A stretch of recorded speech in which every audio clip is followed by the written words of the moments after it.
আজকে প্রতিবারের মতো আসানসোলেও আমরা দোলযাত্রা পালন করলাম। সনাতনী হিন্দু সমাজের পক্ষ থেকে আমরা একটি শোভাযাত্রা করেছিলাম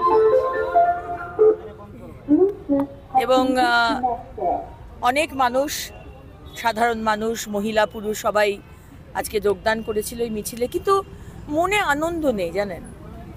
দোলযাত্রা একটি উৎসব আমাদের জন্য, সারা ভারতবর্ষে পালন হচ্ছে, ভগবান শ্রীকৃষ্ণের উৎসব।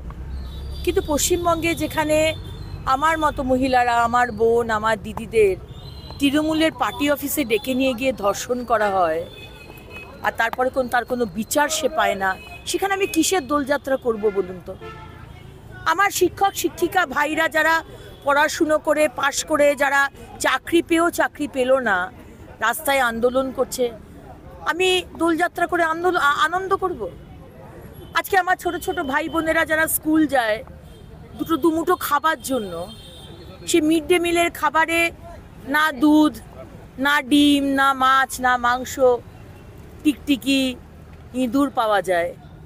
আমি কিসের দোলযাত্রা করব বলুন তো? কোন আনন্দে?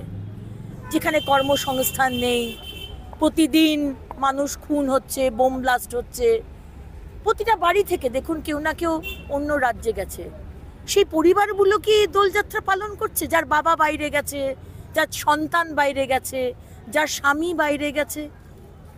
তাই দোলযাত্রার করছি বটে, কিন্তু আনন্দ নেই।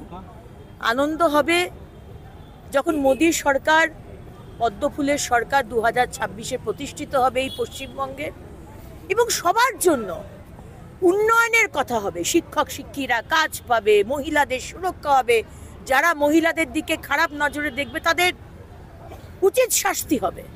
বাইরে কেউ যাবে না কাজ করতে, সবাই রাজ্যের মধ্যে কাজ পাবে। সেদিন আনন্দ করে দোলযাত্রা পালন করব।